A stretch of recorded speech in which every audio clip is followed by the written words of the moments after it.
The Genshinification of Neverness to Everness. Okay, see, William Waves player, I haven't forgot about y'all. Listen, I haven't forgot about you, William Waves players. It's just that NTE 1.2 has had me so busy in the story, and honestly, NTE as a whole has just had my time. Say, how does it have my time when I have a vest on that I got to go to my long card slaving 9 if I should? Because the ZZ community thinks I'm a failure? That don't matter. That don't matter. That don't matter. That don't matter. Got me looking crazy on camera. So with the recent, let's just say, drama going on in the William Waves space, yes, I am terminally online, guys, and I am on TikTok, and I am on Instagram. I'm honestly really brain rotted, but I mean, if you're on TikTok, you would notice. Regardless, we have Saint Tone Tots going over how William Waves kind of went through a gentrification of, you know, William Waves, how it's basically no skip button. You can't skip the quest. Once you're in the quest, you can't skip it. Luckily, NTE 1.2 does not have that, but it does also have some problems. See, here's the thing: NTE 1.2 could be a straight 9 out of 10, but it's one thing that is stopping it from sadly being a 9 out of 10 or 8 out of 10 or 10 out of 10. Unironically, I think NTE, this patch has delivered one of the better patches since 1.1, believe it or not, but this one decision did kill it into where I'm like, that's why the title is The Genshinification of Neverness to Everness, even though I'm really just using it for clicks because of the whole drama in the William Waves. No, listen, bro, I had to get my money too. I have to give my cake and eat it as well. Is that how you're supposed to do the analogy, or is it you supposed to give your cake and it doesn't matter? It doesn't matter. Now listen, I did play the story. Overall, I would give the story a solid 8 out of 10. See, now you saying, like, see, y'all thought since I said the Genshinification of Neverness to Everness that, oh, it's bad. No, it's actually some good things in it. There are some good character moments, some great pacing, some great representation, some great characters that I'm actually looking forward to in the future to see what they do. But it's still one thing that I did not really like, and that really brought down this whole thing altogether. So let's just bring up this already, right? Shout out to the man.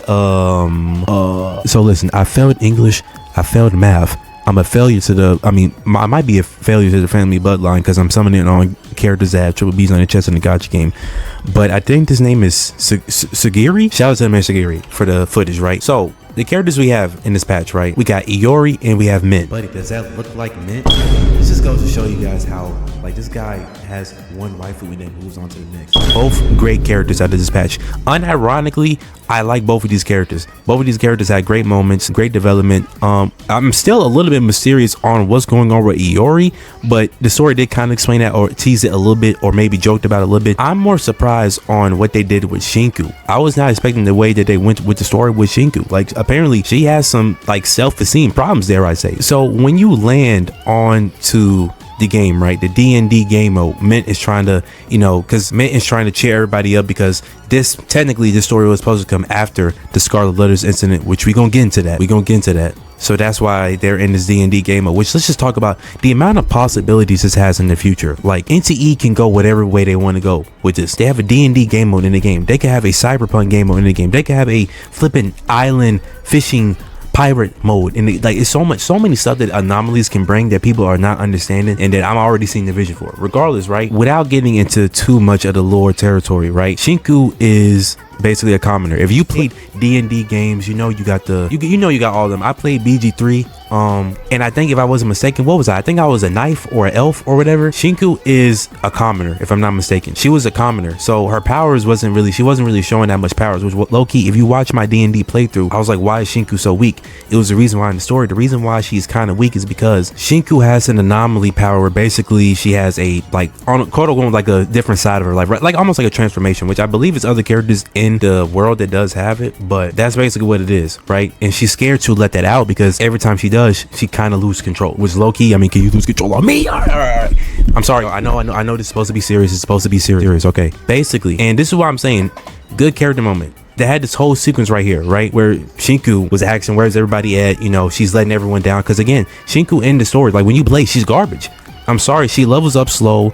She's not really doing as much damage. She's kind of slowing the team down, unironically. It's so crazy how, like, Iori did more than what Shinku did, even though Shinku was supposed to be strong because he has the whole anomaly powers, right? Regardless, though, we had this whole dream sequence right here, which I did like, and it really showed what was going on inside of her mind and why she's scared and how she is and why she's basically alone, because if she doesn't, she low-key kind of crashes out. As you can see right here, we got her second self teasing her, basically saying you have no friends, low-key, which again, great character moment here. Like I said, great character moment. And then, like I said, right here, and when they finally decide to beat the big bad, right, I know he's kind of skipping a little bit over the place, but basically, essentially, she doesn't want to use her powers because when she uses her powers, she ends up attacking people, which, cough, cough, happens right here. As you can see, she got hit. She was about to use her power right here, taking over, right? And then you think, oh, she about to have an ore farming, you know, crazy moment. She got the knight armor on and all of that, right? She transforms, right? Sees everyone in front of her. Then next thing you know, Mint and Iori's getting choked out.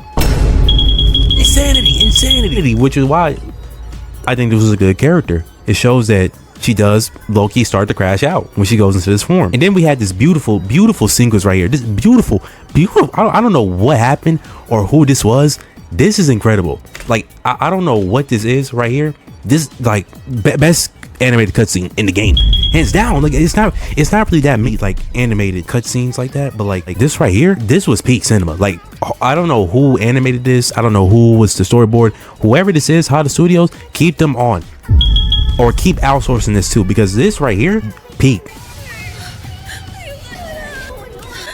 Just great animation, and then again, look, great music as well. Like, these guys, I don't know how Hada Studio does, like, I don't know how they do it, but they somehow have great music, great voice acting, great animation, great storyboard, everything. Yes, I'm glazing, but go ahead and take the glazing now, because I'm about to get into the Genshinification in a minute. Regardless though, right, Shinku's character, straight like 9 out of 10. Very great character. Glad I'm on this character, even though she apparently is 0.5. You already know how I feel about that, but that's what I have to say. Shiku's character is great. We did get a little bit of lore on Iori. It wasn't that much, but basically Iori and Shiku don't get along. Now Shinku, I was really expecting Iori to be like this, like, you know how they'll be. The oh, I don't know what's going on, oh, I'm oblivious type. But no, low-key, she actually has some humor.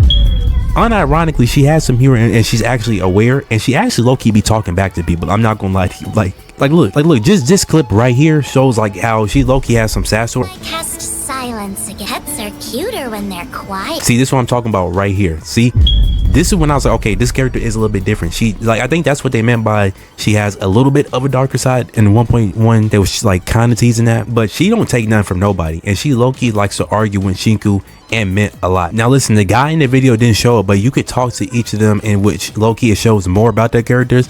This is when you learn more about Iori. Every time, see, it's still a mystery around her, because she doesn't really explain what it is. Like, you try to ask her, right, it's an option in the game, it doesn't show it, but like you ask her, like, low-key, like you ask her what's her story and all of that, and she says something crazy, bro. I don't remember off the top of my head, because this, sadly, it doesn't play here. She was like, if everything that you hate about yourself was considered bad, would you throw it away, or would you do something like that, to where MC was asking, why don't you tell me about, you know, XYZ? Iori was like, why are you so interested XYZ? If it's bad, then what about it? MC was like, I don't think it's gonna be that bad. And then she was like, explaining something like that. Regardless, what I'm trying to tell you is Iori does have some character to her, and it's not like the oh cutesy, oh I don't know what's going on, oh I'm a child type beat. No, she actually like has a character. She actually does not, bro, she don't even mess with the animals. She don't mess with this guy right here. As you can just see, she was already trolling the pets over here when I was like in the section right here. I actually end up liking Iori's character. Unironically, I ended up liking her character because she wasn't just the archetype like that we typically see in these gacha games. So Iori, I would easily give her like a 8. I'll give her like an 8. So cool solid 8. Mint was in the story trying to cheer us up, because again, the story, might I add you, this is after the events of the Scarlet Letter incident, which you about to get into. But like I said, character moments in this was very great. Got to see a side of like Shinku. I mean, this moment right here when she has to try to stop herself and she fights. Oh my, how did I forget this? She ends up throwing hands. They end up throwing hands again. NCE would somehow, the same way how they did the same thing with the MC versus the Zonko, right? The fights in NCE are something else. Like it's something else. Like, look at this. Look at this. Look at this. Look at this. This is what I'm talking about. They really throwing hands in here. And again, as somebody that likes choreography, this is like that, like fight scenes. These are some of the best in the gacha space. Call me crazy. I'm talking about like straight one-on-one hand-to-hand fights, because we be fighting all these monsters, all these, like, you can't have that much good choreography like that. NCE, they be like actually scrapping like 1v1 fights and all of that, bro. Like, they actually boxing. Like, bro, Shinku is actually boxing, bro. She's boxing. She's actually boxing. So again, great moment, emotional moment, easily like a 8 out of 8 out of 10 for emotional moments. That whole animated cutscene, Shinku trying to tell herself that she can't turn because if she does, she's gonna end up hurting everybody. Very great. And for as like world building wise, like I said at the beginning, this opens up so much, like so many revenues. I mean, it opened up so much that my light done turned off. Like, y'all, I don't think you guys realize how much this like adds into the lore and how much like stuff they can go. There's so many ways that NTE can go with this. Like, they can have a whole cyberpunk city. They can have a whole like so many options for these like quote unquote games, that it adds so much to the world and so much to the lore. Like, it might be somewhere we might have an anomaly where you trapped in like a cyberpunk realm or something like that. I'm saying cyberpunk because like I'm already knowing that's what the next thing is going to be, but they can expand upon this so much it's not even funny. So like I said, the whole ending animated cutscene was all right. We got a little joke here with the MC. Basically, he had a joke here with the MC trying mince food, which low-key meant, I mean, while I do love you, but yo, if you was in my house and you served me this, baby, I'm sorry, but like is it crazy to say like you're gonna have to pay for my like next wife when I got your game? I don't think that's crazy. No, I don't think that's crazy at all. So I showed you all of that, right? And everything, all the praise I had to give to the story, not let alone just the whole environment, the region, the enemies, the D&D RPG element, all of that, right? Just another thing that adds on top of this, right? But that being said, there is still some problems that I'm gonna have to address that would have made this a 9 out of 10 for me to like a 8 out of 10, you know, 7.5. Okay, now fellas, to give you guys some context, 1.1 story was pretty crazy. People was actually dogging on this one. I actually preferred this one. It actually had some like stakes to it, you know, which is like, I don't know why people didn't like it, but anyways, right, in this story, in the 1.1 story, at the end, right, we end up coming against the Scarlet Letters, right, and we end up having to face, what's his name, her name Time, end up coming face to face with the Scarlet Letters, right, which is very, very good moment. Time was there. We got to see Daffodil. We got to see the members of the Scarlet Letters, which I really like these guys so far. I'm hoping they don't butcher it in 1.3, but again, let's go ahead and talk about that, right? So this right here, at the end of the story, right, to just put it short, Scarlet Letter shows up, Daffodil ends up showing up as well. Zonko was about to fight us again. She went to smoke again, which we will dog her again, by the way. Daffodil was telling them not that they said not that they wasn't gonna hurt them, right? And all of that, right? She was about to give us a smoke again, mind you, again, but these little guys saved us. Unironically, now like again, Zonko getting low diff by some flipping twisties, some insanity. Now I don't know if they were stopping her or what, but regardless, this ends up popping out. Time ends up telling us to jump in, and then we end up, you know, of course, jumping in, right? Problem is though, Nonali had her soul ripped out. She had her soul ripped out and her conscience ripped out. She's like 50-50 right now. Like, unironically, the 6-7 meme, how to be like, she's 50-50 right now. She's alive, but she's not really conscious. So at the end of this, right, which again was such a great left off, like low key, we get to see everything about Nonali and all that, right? She's in like technically a coma, right? She's in like a little coma. We get her backstory and all of that. Again, very great story. I rate that like a 8 out of 10 as well. 8 out of 10, maybe 7. So she's knocked out in a coma, right? Now, my problem is the fact that this starts right at chapter 5. It says chapter 5, and then we skip. This is supposed to be the other one. Like this right here was supposed to be where we're supposed to go next, but we end up skipping it, going over to that, which again, no problem. Like, everyone got drip on and all that, right? Until you go not even a minute in, by the way, and a few weeks after the Scarlet Letter incident. Okay, insanity.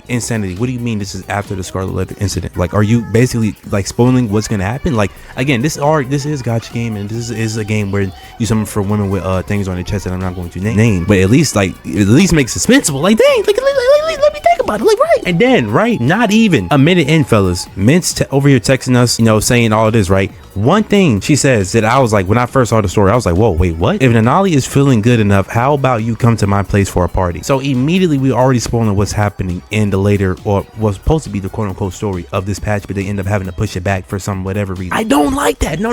I don't like that. I don't like that. This ruined the whole immersion of the thing. See, this is what made this go from a 9 out of 10 to a straight on like 8 out of 10, 7.5 if I'm being honest, guys. Now, I mean, I guess the counter argument people might like to say is that, you know, there's no reason for you to be like this. Like, we all knew Nonali was gonna be fine, and yes, again, we all knew she was gonna be fine, but again, Nonali is not the only thing that ruined this right here. For one, Nonali is back, right? But not only that, look at what this says. Just read what she says. I'll let Nonali speak for herself, quite frankly. Did you hear that? No, did you hear it? Let's replay it again. You hear that? Do you hear it? Let's go back again. Let me spell it out for you, because I know y'all failed in English and so did I. Why does she say master referring to Daffodil? And that means that Daffodil is back now, and everything you had built up, all that suspense is gone now. See, this is what ruined the story. This is what low-key is where I got the Genshinification, all that, even though that's really just a meme. She's she's back. And another thing that ruined it is this section right here. Mind you, this is all in the first, not even 10 minutes into the story. And we got Mint giving crazy spoilers. Crazy. Look at this. Look at this. Okay, so that group is so bad, so evil. It kind of leaves it open and then like, wait, did we stop them? Are they on our side? Or like, what ended up happening, right? Then she says this. You're rushing. You're rushing. You're rushing. No, she's rushing. Why is she rushing the story when we have not got there yet? You're rushing. You're rushing. You completely ruined the whole suspense now. Completely ruined it. Now we know that they're going to end up stopping and saving the day. Now, is Zunko going to come to our side? We don't know. Obviously, she's going to be a playable character, so she's something. Probably she's gonna come to our side because Daffodil and all of that. Basically, they was like kind of like not forced, but like groomed to do it. So like, you know, there goes that, right? But regardless, this completely ruins how like the story, like it completely ruins it. And mind you, this is not even 5 minutes in, and it's so crazy how a simple 5 minute can make this go from a straight 9 out of 10 story to a straight up like 7.5 out of 10, brother. It completely ruins it. Again, why is Nonali up and about? Why? I don't understand. We just got off this point right here where she was knocked out, slumped in the flipping coma, by the way. Did everyone just forget that or what? Like I don't know, fellas. Now again, what can we infer off of this, right? Let me just tell you how crazy this is, because there's so much we can infer off of this now because they pretty much like spoiled it.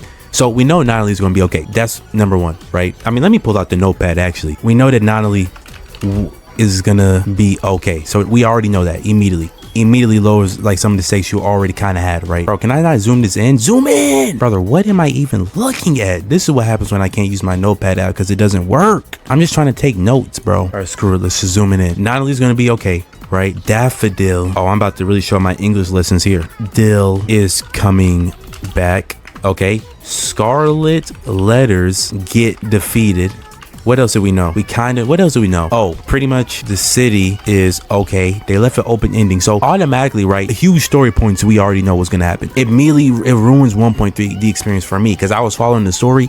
And just from a story standpoint, I don't know why they decided to do that. Now, I heard allegedly, right, they did it because they was getting complaints that some of the story was going too fast. And I'm just like, how when this whole 1. Like, I mean, did we just forget about 1.0 altogether? 1.0 is easily a 9 out of 10. Well, easily a 9 out of 10, easily. And let me say why. The only reason I'm not giving it a 10 out of 10 is sadly because of the flipping Tagito quest. Unironically, that's the only reason why this is not getting a 10 out of 10. This was a great opener for the world of NTE. Great everything. Again, I'm not going to mention part 4 and the fight with Zonko and Renee and all of that. The whole fight with Appraiser gaining aura in this moment. If I can get to the moment, where is it at? Again, we have MC aura farm.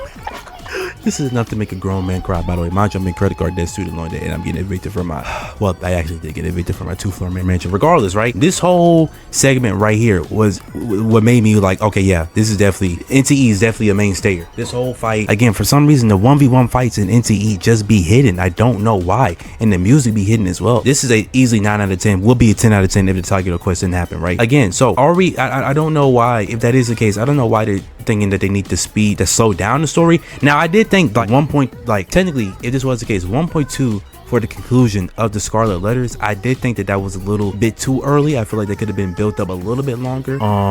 But at the same time, like they're gonna have to make the story quest like long. So again, I don't know why they decided to switch them around. I mean, I guess if you want to listen to CM plays, but again, you listen to the CM plays when these are the same people, same people that is complaining that Zunko is going to be playable because she's a villain. Can't take them seriously. Can't take them seriously. Again, so don't know how 1.3 is going to go, but to wrap everything up, guys, I think 1.2 is easily an 8 out of 10. Like I said, the highs are really high for me. The characters, I actually do care about the characters. It's not the typical tropes. These guys actually do have problems. Shinku has a little bit of anxiety about using her powers. Iori she don't be taking none from nobody. I would be saying the S word, but I'm trying to make sure I get paid. Gotta make sure I get paid. Hey. Again, I just think that this right here, this whole section with, you know, Nonali being okay, Mint saying, oh, the Scarlet Letters and everything would end up being okay, wasn't my cup of tea. Now, would you quote unquote call this a Genshinification of Neverness? Probably not. That was only for clips. That was only for clicks and for the memes because of everything that's happening in the Wuthering Waves community that is causing strides in the community. But yeah, that is, oh yeah, this is me trying to find out how to pronounce the Genshinification, by the way. Wow, I really failed English.